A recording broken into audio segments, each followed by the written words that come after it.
కేసా లేకపోతే మౌమిత కేస్ అని రావట్లా. వెబ్సైట్లో ఏమొస్తుంది తెలుసా, మౌమిత వీడియో. అది ఈ 3 days లోనే హైయెస్ట్ వ్యూస్కి వెళ్ళింది. హైయెస్ట్ అంటే వెబ్సైట్ ని ఓపెన్ చేసి చూసే వాళ్ళకి లిస్ట్కి వెళ్ళింది. అంటే ఎంత దిగజారిపోయి ఉన్నారంటే మన సమాజంలో. అంటే ఈ అమ్మాయి సపోర్ట్ చేయాలి, అమ్మాయి ఫోటో పెట్టి rest in peace are wheel some ఏదైనా దాని కాదు, వెబ్సైట్ వీడియో అంటే ఎలా చేశారు చూద్దాము ఈ ఇంటెన్షన్. అంటే ప్రతి ఒక్కరిలో అలాంటి క్రూరత్వం అనేది డెవలప్ అయిపోతుంది అనమాట.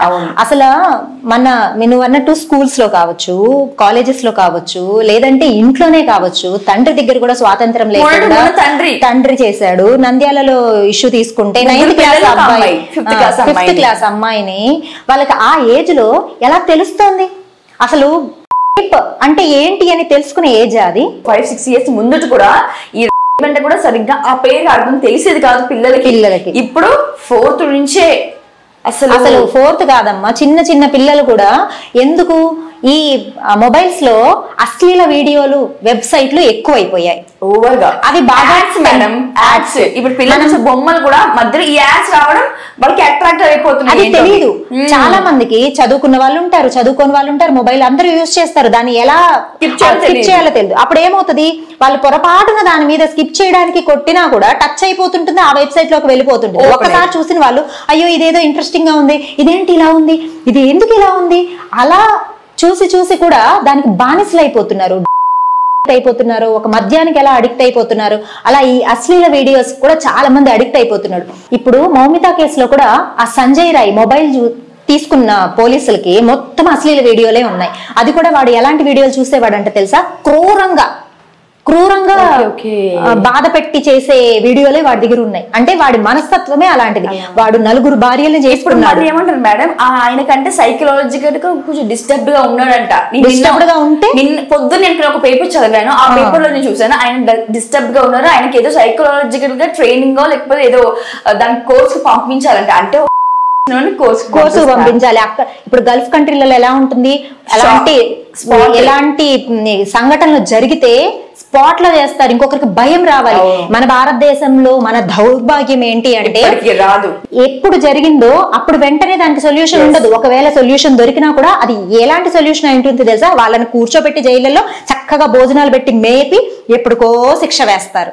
నెక్స్ట్ జనరేషన్ వాళ్ళంతా ఏమైపోతారు తెలుసా, ఓహో ఇలా చేసినా కూడా మనకేమి వెంటనే శిక్ష ఏం పడదలే, ఒకవేళ మనం తప్పించుకోవచ్చు, మైనర్లు అయితే మనకి వేరే లాజిక్లు ఉంటాయి, న్యాయాల్లో చాలా లూప్ హోల్స్ ఉంటాయి అని చెప్పి దీన్ని నెగిటివ్ గా తీసుకునే వాళ్ళే ఎక్కువైపోతున్నారు.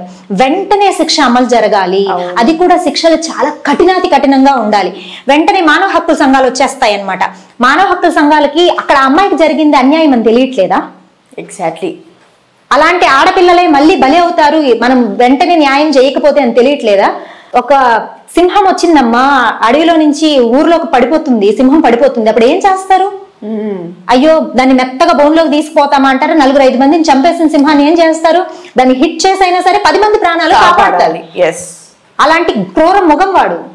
అలాంటి వాళ్ళని అక్కడికక్కడే చేయకపోతే ఇంకో 10 మంది పోతారు. 1-2 కాదు, 10 మంది. ఆ అమ్మాయి కడుపులో అది టెస్టెస్ బయటకు వచ్చాక 150 mg స్పర్మ్ అనేది ఉంది అనమాట. యాక్చువల్ గా అయితే ఒక పర్సన్ కి 15 mg స్పర్మ్ మాత్రమే వస్తుంది అని చెప్పి సైంటిఫిక్ ఇది 150 mg ఉంది అంటే అది ఒకరు చేశాడా, ఎంతమంది కలిపి చేశారు, అది గ్యాంగ్. స్పర్మ్ ఉంది అంటే అక్కడ జరిగినట్టే. అంటే ఏంటి మేడం, అంటే ఇంకా ఎన్నాళ్ళు ఇలాగా అంటే మన అంటే even I'm very middle class girl. ఇప్పుడు నాకేమనిపిస్తుంది అంటే ఐ స్టే అలోన్, నేను ఒంటరిగానే ఉంటాను, అమ్మ వాళ్ళు వేరేగా ఉంటారు హైదరాబాద్లోని, నాకు కొంచెం డ్యూటీకి దగ్గరని. ఈ వార్త విన్నప్పటి నుంచి డైలీ నాకు ఇదే ఆలోచన, పేరెంట్స్ భయపడతారు. ఇప్పుడు ఒక బస్ లో పోవాలంటే భయపడతాం. నిన్న నైట్ ఒక న్యూస్ వచ్చిందమ్మా, నార్త్ సైడ్ ఒక అమ్మాయి బస్ లో ఒంటరిగా ఉంది, అందరు దిగేశారు, అమ్మాయి ఒకటే ఉంది, చిన్న అమ్మాయి. 5 మంది బస్ డ్రైవర్, బస్ కండక్టర్ వాళ్ళు రేప్ చేసి దిగేసిన తర్వాత మళ్ళీ ఇంకో బస్సు, అక్కడ బస్సులు ఆగి ఉంటాయి కదా బస్ స్టాండ్ లో, ఇంకొక 2 తర్వాత అకౌంటెంట్ వచ్చి 5 చేసి ఆ అమ్మాయిని వదిలేసి వెళ్ళిపోయారు. ఆ అమ్మాయి అక్కడ కూర్చొని దీనంగా ఏడుస్తూ ఉంటే వెళ్ళి చూస్తే ఇలా ఆ అమ్మాయికి ట్రైనింగ్ ఇచ్చి అమ్మాయి కౌన్సిలింగ్ ఇస్తే తర్వాత చెప్పింది అనమాట, ఇలా జరిగింది అని చెప్పి చెప్పుకోలేని స్థితిలో ఉన్న అమ్మాయిలు కూడా ఎంతో మంది ఉన్నారు. మొన్న డేలో నిర్మల్ లో ఒక అమ్మాయి, ఒక ఆవిడ 25 years సంథింగ్ ఉంటే డ్రైవర్ గుడ్డ 24 మంది ప్రయాణికులు ఉన్నారు, నోట్లో గుడ్డ పెట్టేసి చేసిస్తాడు అమ్మాయి. ఎందుకు అంత కామాంధుల్లాగా తయారైపోతున్నారు? అమ్మాయి బయట తిరగలుగుతుంది? అసలు స్కూల్ కి వెళ్ళాలని, కాలేజ్ కి చిన్న పిల్లల్ని వదిలిపెట్టట్లేదు, మిడిల్ ఏజ్ వదిలిపెట్టడం లేదు, పెద్ద వాళ్ళని వదిలిపెట్టడం లేదు. ఏ ఆడపిల్లకి రక్షణ ఉంటుంది? ఎలాంటి చట్టాలు తీసుకొని వస్తే ఆడపిల్లకి రక్షణ వస్తుందో అలాంటి చట్టాలను తీసుకురావాలి. చట్టాలలో మార్పు రావాలి, ఆటోమేటిక్ గా మనుషుల్లో మార్పు వస్తుంది. ఇంకొక విషయం ఏంటి అంటే, మనకు జరగలేదు కదా, మన ఫ్యామిలీలో జరగలేదు కదా అని చెప్పి అనుకోవాల్సిన విషయాలు కాదు ఇవి. మనం కూడా ఖచ్చితంగా ఇలాంటి విషయాలు జరిగినప్పుడు స్పందించాలి, సపోర్ట్ ఇవ్వాలి. ఏమి చేస్తే అక్కడ న్యాయం జరుగుతుంది అన్నదానికి ప్రతి ఒక్కరూ తోడుగా నిలబడాలి. ఆడవాళ్ళైనా మగవాళ్ళైనా ఎవరైనా సరే. ఒక తండ్రి, చాలా మంచి తండ్రి, ఈ సిచ్యువేషన్ చూసిన తర్వాత తన బిడ్డల గురించి, ఆడపిల్లల గురించి ఎలా భయపడతాడు? కాలేజీకి కానీ ఉద్యోగానికి పంపించాలంటే కూడా భయపడతాడు కదా. సో అలాంటి తండ్రులు, అన్నలు, తమ్ముళ్ళు అందరూ తోడుగా నిలబడాలి. కరోనా వచ్చినప్పుడు మనం ఏం చేసాం? మనము సెల్ఫ్ గా ఇంట్లోనే ఉండి ఎలాగైనా సరే స్ప్రెడ్ చేయకుండా, బయటికి వెళ్లకుండా మనల్ని మనం సెల్ఫ్ అరెస్ట్ చేసుకున్నట్టు ఉన్నాం ఇళ్లలో. సేమ్ అలానే ఇప్పుడు ఏదో ఒకటి చేద్దాం, మనమే చేద్దాము. నేను సామాన్యురాల్ని, నా వల్ల ఏమవుతుంది అని ఎవరు అనుకోకూడదు. ఖచ్చితంగా అందరూ కలిసి మనం చట్టాలు, మంచి చట్టాలు, ఇలాంటి పరిస్థితులు, ఇలాంటి సంఘటనలు మళ్ళీ రాకుండా ఉండే చట్టాలు వచ్చే వరకు ప్రతి ఒక్కరూ పోరాడదాం. ప్రతి ఒక్కరూ తనకి ధైర్యంగా నిలబడదాం, తనకి తోడుగా, తన ఫ్యామిలీకి తోడుగా. చనిపోయిన అమ్మాయి ఇప్పుడు ఎలాగో వెనక్కి తిరిగి తీసుకురాలేము, కానీ ఇంకొక ఆడపిల్ల, ఇంకొక మౌమిత అవ్వకూడదు, ఇంకొక నిర్భయ అవ్వకూడదు, ఇంకొక చిన్న ఆడపిల్ల ఇలాంటి సంఘటనలకు గురి కాకూడదు. ఎవరైనా సరే ఆడపిల్లలు. సంతోషంగా ఉంది. సో నా కూతురు జాబ్ చేసుకుంటుంది, సో చుట్టుపక్కల కొన్ని వేల మంది ఉంటారు, నా కూతురికి ఏం కాదని చెప్పి అనుకున్న తల్లిలకి సడన్ గా నీ కూతురిక లేదు, నీ కూతురిగా చనిపోయింది, లైక్ నీ కూతురు ఇలా ఎవరో రేప్ చేశారు అని చెప్పి ఇలాంటి వార్తలు వింటూ ఉంటే అసలు ఏంటి అసలు డైజెస్ట్ చేసుకోగలుగుతారా? ఈ అమ్మాయికి కూడా చనిపోయిందని కూడా చెప్పాల. నైట్ 4 o'clock 6 o'clock జరిగింది. ఫస్ట్ ఏమో ఒంట్లో బాగాలేదని కాల్ చేశారు వాళ్ళ పేరెంట్స్ కి. ఒక ½ an hour తర్వాత సూసైడ్ చేసుకుందని కాల్ చేశారు. అది గవర్నమెంట్ కాలేజ్ అవ్వడం వల్ల ఏం జరిగినా గవర్నమెంట్ మీదకి వస్తుంది కాబట్టి ఆ గవర్నమెంట్ కాలేజ్ లో జరిగింది ఒక సూసైడ్ లాగా క్రియేట్ చేశారు. ఆ అమ్మాయిని సెమీ న్యూడ్ గా, అట్లా నేకెడ్ గా అందరూ జనాలు వచ్చి చూసేంత వరకు కూడా అట్లాగే ఉంచేశారు. ఆ ఫొటోస్ అట్లా వస్తుంటే మేము ఇక్కడి నుంచి చూసే వాళ్ళకే మేము అసలు తట్టుకోలేని స్టేజ్ లో ఉన్నాము. వాళ్ళ పేరెంట్స్ వెళ్ళి అది లైవ్ గా చూసి అంత దారుణంగా అమ్మాయి హారబుల్ గా రేప్ అండ్ మర్డర్ జరిగినా కూడా సూసైడ్ అని అసలు వాళ్ళు ఎలా చెప్పారు, వాళ్ళకి అసలు నోరు ఎలా వచ్చిందో కూడా. అంటే ఈ ఘటనను చూస్తూ ఉంటే ఏమనిపిస్తుండే? యాజ్ అ డాక్టర్ గా, యాజ్ అ డెంటిస్ట్ గా ఏమనిపిస్తుండే ఒక అమ్మాయిగా? అంటే ఇంక ఎక్కడా సేఫ్టీ లేదు మాకు. బయటికి వెళ్ళడానికి సేఫ్టీ లేదు, రాత్రిపూట తిరగడానికి సేఫ్టీ లేదు, పొద్దున్న బయటకు వెళ్ళడానికి లేదు, ట్రావెల్ చేయడానికి లేదు, ఏం చేసినా సేఫ్టీ లేదు. ఏం చేసినా కూడా మీ డ్రెస్ బాగాలేదు, మీరు ఎట్లా ఉన్నారు. అండ్ ఆ కాలేజ్ ప్రిన్సిపల్ కూడా ఎందుకు ఆ అమ్మాయి ఆ టైంలో అక్కడ ఉంది అంటే వాళ్ళు ఏం ప్రొవైడ్ చేయలేదు. ఆఖరికి ఆ రేప్ చేసిన వాడికి కూడా అక్కడ ఒక ఉంది స్టే ఉండడానికి ప్లేస్, కానీ అక్కడ చదువుతున్న డాక్టర్కి, ఆ ఇంటర్న్ చేసే అమ్మాయికి ప్లేస్ లేదు ఉండడానికి. అందుకే ఆ అమ్మాయిలు అక్కడ ఉంది. నువ్వే కనుక అక్కడ ప్లేస్ ఇచ్చుంటే అమ్మాయికి ఉండడానికి, ఆ అమ్మాయి వెళ్ళి ఒంటరిగా ఆ రూమ్ లో కూర్చోదు కదా. సో ఇంకొకటి ఏంటంటే అమ్మాయి ఒక్కతే అక్కడికి వెళ్ళింది అని చెప్పి కూడా కొన్ని వార్తలు వింటూ ఉన్నాం. సో అమ్మాయి ఒక్కతే అంతమంది క్రౌడ్ వదిలిపెట్టి అమ్మాయి ఎక్కడికి వెళ్ళేందుకు పడుకుంది అని కూడా. మరి ఎక్కడ పడుకుంటుంది ఆ అమ్మాయి? ఒక అమ్మాయి వెళ్ళి కూర్చొని అందరి మధ్యలో పడుకోలేదు కదా. ఆ అమ్మాయి ఎక్కడ కూర్చున్నా కూడా స్ట్రైట్ గా కూర్చోవాలి. అమ్మాయి పడుకోకూడదు కదా ఎవరి ముందు కూడా. అబ్బాయిలు ఎక్కడైనా ఎక్కడ పడితే అక్కడ పడుకోవచ్చు, కానీ ఒక అమ్మాయి పడుకుందంటే బ్యాడ్ గానే చూస్తారు. సో అమ్మాయి ఎవరు లేని చోటే కదా వెళ్ళి కూర్చొని పడుకోగలదు. అప్పుడు కూడా అక్కడికి వచ్చి కొంతమంది నర్సెస్ మాట్లాడితే అప్పుడు కూడా అమ్మాయి 2 o'clock కి కూడా ఆ స్టాఫ్ నర్సెస్ కి ట్రీట్మెంట్ గురించి చెప్తుంది. అంతా అయిపోయింది. 3 o'clock కి కూడా తను పడుకొని ఉంది బెడ్షీట్ వేసుకొని. ఒక 45 minutes లో అమ్మాయి కెరియర్ లైఫ్ అంతా పోయింది. వాళ్ళ ఫ్యామిలీకి ఇంకా అమ్మాయి లేదు. ఎంత కష్టపడితే వస్తుందో గవర్నమెంట్ కాలేజ్లో సీట్, నీట్ ఎంత కష్టపడి క్రాక్ చేస్తే వస్తుందంటే. ప్రైవేట్ కాలేజ్లో కూడా ఫీజులు కట్టి జాయిన్ అవుతారు, కానీ ఒక గవర్నమెంట్ కాలేజ్లో సీట్ తెచ్చుకోవాలంటే అమ్మాయి ఎన్నో డేస్ కష్టపడి 31 years అయినా అమ్మాయి ఇంకా చదువుకుంటానే ఉంది. ఇంకా సంపాదించడం కూడా స్టార్ట్ చేయాల. ఇంకో సంవత్సరం అయితే ఆ అమ్మాయి అయిపోయిద్ది, అప్పుడు సంపాదించడం స్టార్ట్ చేసిద్ది. అమ్మాయి లైఫ్ కూడా ఏం బతుకుండదు, ఏం పెళ్లి చేయదు, ఏం జరగని కూడా జరగలేదు. 31 years గా అమ్మాయి చదువుకుంటానే ఉంది, కష్టపడుతూనే ఉంది. అంతా కష్టపడి ఇంకొక ఇయర్ అయిపోద్ది, తన చదువు అయిపోద్ది, ఇంక బయటకు వచ్చిద్ది, హ్యాపీగా బతికిద్ది అన్న టైంలో ఒక జస్ట్ ఒకటి ఫీలింగ్స్ వాడు కంట్రోల్ చేసుకోలేక వాడికి 30 minutes 30 to hardly 40 minutes ఆ గ్యాప్ మొత్తం అమ్మాయి లైఫ్ అంతా పోయింది అక్కడ.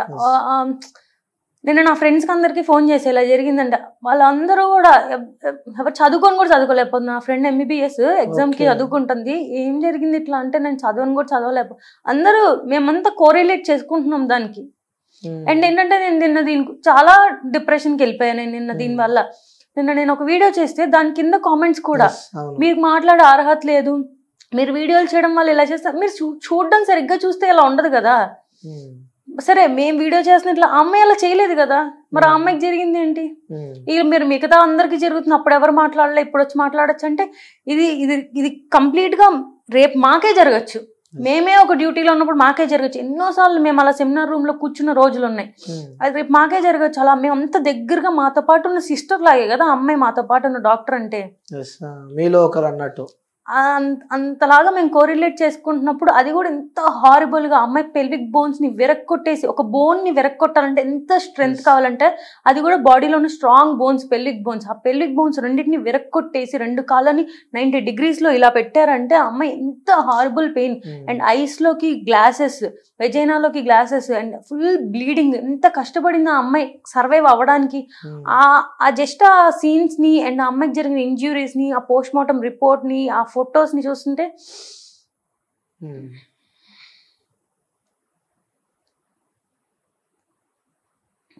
అంటే అదే ఫీల్డ్ లో మీరు ఉన్నారు కాబట్టి సో ఇమాజినేషన్ చేసుకోలేకపోతున్నారు, రైట్?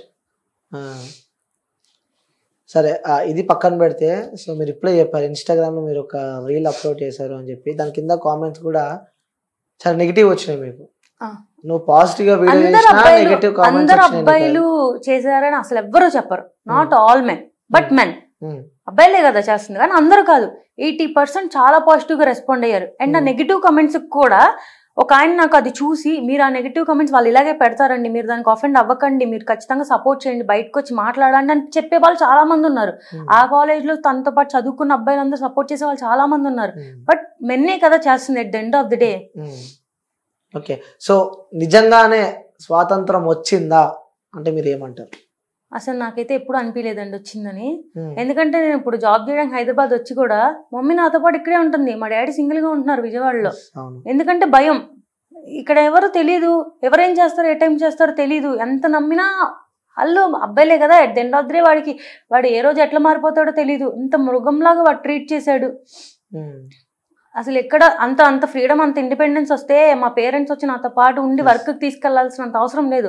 ఒక వర్క్కి వెళ్ళడానికి కూడా వాళ్ళు తోడొచ్చి తీసుకెళ్తున్నారు అంటే ఎంత దారుణమైన స్టేట్ లో మనం ఉన్నామని చూసుకోవాలి. ఈ ఇంటర్వ్యూకి వస్తున్నప్పుడు కూడా జాగ్రత్త అమ్మ, ఎవరికో అమ్మాయికి ఎలా జరిగిందంట అని చెప్పి పంపించారు నన్ను. అలాంటి పరిస్థితిలో మనం ఉన్నామంట. సో నిజంగా ఆ స్వాతంత్రం వచ్చింది, రావాలి అంటే ఇలా జరుగుతూనే వస్తుంది అంటే ఎలా ఉండాలని కోరుకుంటున్నారు మీరు? ఇప్పుడు మాకు యాక్చువల్గా అందరూ ఇప్పుడు ఫైట్ చేస్తుంది. ఇప్పుడు ఎంత చేసినా ఆ అమ్మాయి పెయిన్ ని ఎవరు వెనక్కి తీసుకురాలేరు. ఆ అమ్మాయి ఏం చేయలేం, అంత ట్రామా అయింది.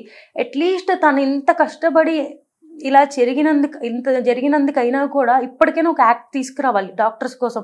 ఎందుకంటే మేము చాలా దగ్గరగా ఉంటాం పేషెంట్స్కి. ఎప్పుడు కూడా వాళ్ళకి ఒక బ్యాడ్ న్యూస్ చెప్పాలన్నా, గుడ్ న్యూస్ చెప్పాలన్నా మేము వాళ్ళకి డైరెక్ట్ కాంటాక్ట్లో ఉంటాం.